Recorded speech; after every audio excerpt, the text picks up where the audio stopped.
Desde el primer día que llegué al nuevo apartamento, supe que algo no estaba del todo bien. Era una habitación pequeña pero acogedora, con una cama contra la pared y un armario empotrado de puertas corredizas justo enfrente. Lo alquilé por internet, era económico y los compañeros parecían agradables. Nada fuera de lo común, hasta la primera noche. A eso de las 3 de la madrugada, me despertó un crujido seco, como madera que se tensa. Pensé que venía de la cama, pero al aguzar el oído, noté que provenía del armario. Un crujido, luego otro, luego silencio. No le di importancia. Tal vez era simplemente la estructura del mueble o el cambio de temperatura. Pero noche tras noche los ruidos continuaban, siempre a la misma hora, siempre desde el interior del armario. Empezaron a ser más claros, como si algo se arrastrara muy lentamente entre mis camisas. Una madrugada decidí enfrentar el miedo. Me levanté, encendí la luz y abrí de golpe las puertas del armario. Nada, solo ropa colgada, todo en su sitio. Pero al día siguiente, al vestirme, noté algo desconcertante.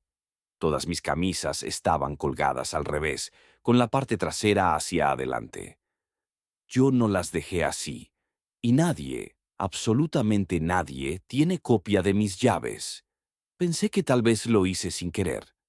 Pero la noche siguiente decidí tomar una foto del interior del armario antes de dormir. Al día siguiente revisé la imagen. Todo bien. Pero al mirar directamente al armario esa mañana, las camisas otra vez estaban giradas. Desde entonces me cuesta conciliar el sueño. Cada crujido me eriza la piel.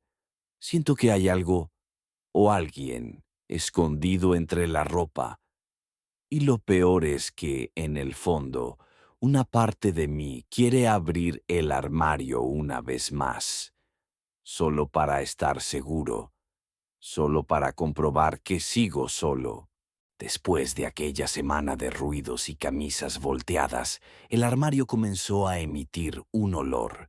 No era simplemente humedad o ropa vieja, era algo más fuerte, ácido, como metal oxidado mezclado con carne descompuesta. El aroma se concentraba durante la madrugada, llenando la habitación con una pesadez casi palpable. Dormir se volvió un acto de valentía.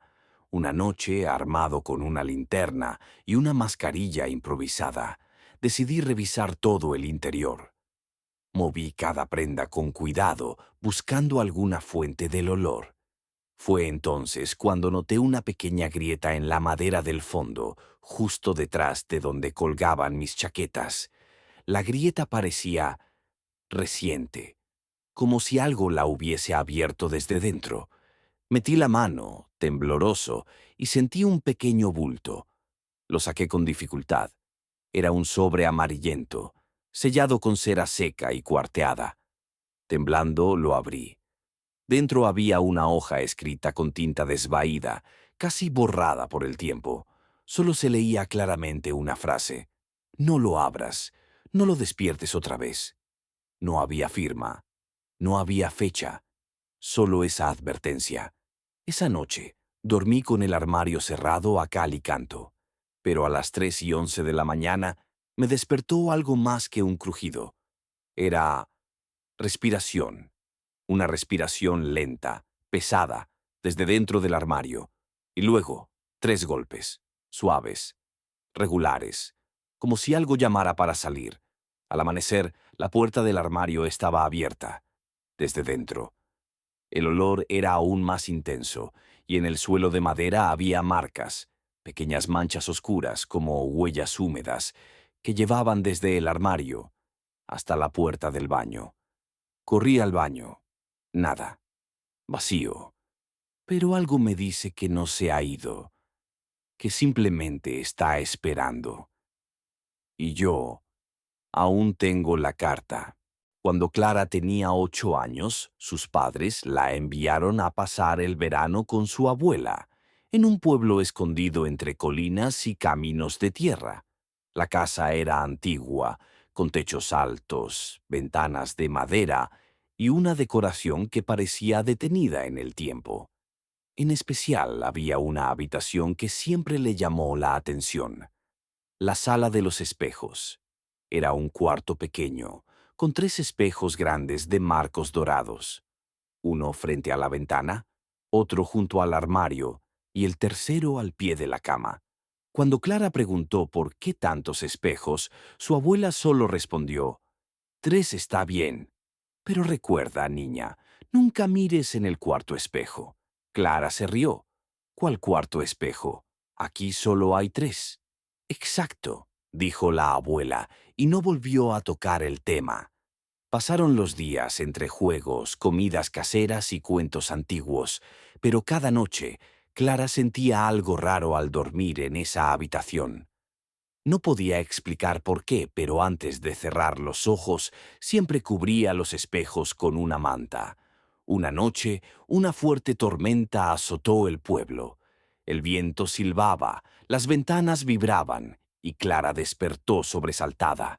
Se sentó en la cama, respirando hondo, y entonces lo vio. Frente a ella, donde antes solo había una pared vacía, había un cuarto espejo. No lo recordaba haber visto nunca. Era alto, de marco negro y madera envejecida. Reflejaba la habitación perfectamente, pero había algo extraño. El aire frente al espejo parecía más denso, como si vibrara ligeramente. Clara se acercó, temblando. El espejo no estaba frío, ni sucio. Reflejaba su imagen, pero también algo más, algo que no estaba en la habitación real. Y entonces comprendió. El cuarto espejo no mostraba lo que era, mostraba lo que había sido o lo que estaba por venir. El cuarto espejo seguía allí. Clara lo miraba desde la cama, sin atreverse a moverse.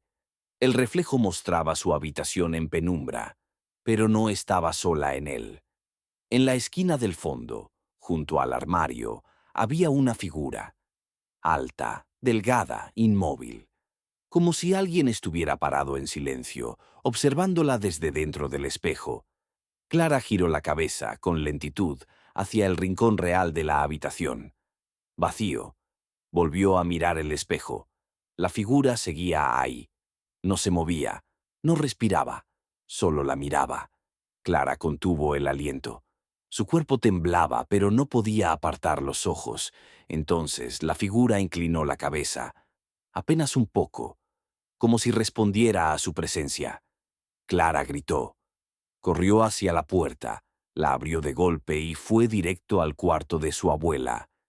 La anciana ya estaba despierta, sentada en la cama, como si supiera que eso pasaría. No dijo nada. Solo le hizo un gesto para que se sentara a su lado. Al amanecer, Clara volvió a su habitación. El espejo negro ya no estaba, solo los 3 de siempre. Todo parecía normal, hasta que, por la tarde, curioseando en un viejo armario del salón, encontró una caja de madera tallada con iniciales que no reconocía.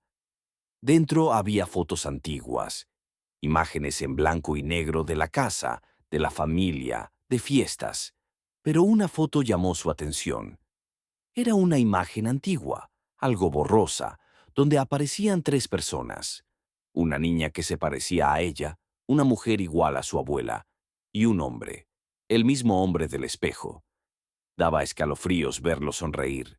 En el reverso de la foto, escrito con tinta azul desvaída, se leía: Nosotras 3. Verano del 76. Clara miró a la niña de la foto. Tenía su misma ropa, mismo peinado. Era ella, o alguien igual a ella.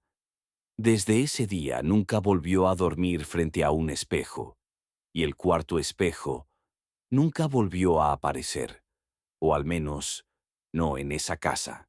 A las 2:37 de la madrugada, el celular de Julián vibró sobre la mesita de noche. Medio dormido, estiró la mano y miró la pantalla. Mensaje de voz de Lucía. Pero Lucía estaba muerta desde hacía 2 meses. El mensaje tenía solo 5 segundos. Su voz era inconfundible, suave, urgente. «Estás en peligro. Te dije que no volvieras al lago». Julián se quedó inmóvil. Lucía había muerto en un accidente de auto cerca del lago. Él no hablaba del tema desde entonces. Nadie lo hacía. Temblando abrió la aplicación de mensajes. El número no aparecía, ni siquiera como desconocido. Solo decía, contacto eliminado. Intentó reproducir el audio otra vez, pero ya no estaba, ni en la bandeja de entrada, ni en la papelera. Era como si nunca hubiera existido. Confundido, revisó todo el teléfono. Reinició el dispositivo. Nada. Decidió no contarle a nadie. ¿Quién le creería? Incluso él empezaba a pensar que había sido un sueño. Al día siguiente fue al lago, solo por mirar desde lejos, pero no llegó a bajarse del auto. Algo en el ambiente era distinto, como si el aire fuera más denso, como si la tierra misma supiera que él no debía estar allí. Esa noche, mientras revisaba una caja con cosas viejas de Lucía, encontró algo que no recordaba haber guardado. Su antiguo dictáfono, ese que ella usaba para grabar ideas y pensamientos cuando caminaban juntos. Lo encendió. Había varios archivos. La mayoría eran fragmentos sin importancia, pero el último grabado tenía una fecha, 2 días antes de su muerte. Al reproducirlo, escuchó a Lucía respirar profundo y decir, «Si algo me pasa, que busque las coordenadas. Están en el mapa. Allí comenzó todo». Silencio. Julián miró el dictáfono, luego la caja, y allí estaba, un viejo mapa arrugado con números escritos a mano. Coordenadas, las mismas del lugar donde ella murió. Las coordenadas apuntaban a un punto al norte del lago, en una zona boscosa que Julián no recordaba haber visitado nunca. A la mañana siguiente metió el mapa, una linterna y el dictáfono en la mochila y condujo hasta allí, con el corazón latiendo como si presintiera algo inevitable. Al llegar, encontró un camino estrecho cubierto de hojas secas. Avanzó a pie, guiándose por el mapa. El silencio era absoluto. Ni pájaros, ni viento. Solo el crujido de sus pasos. Tras una hora de caminata, llegó a una pequeña cabaña de madera, casi oculta por la maleza. No había señal de vida, pero la puerta estaba entreabierta. Julián empujó con cuidado y entró. Dentro, la temperatura bajaba drásticamente. Todo estaba cubierto de polvo, como si nadie hubiese estado allí en décadas.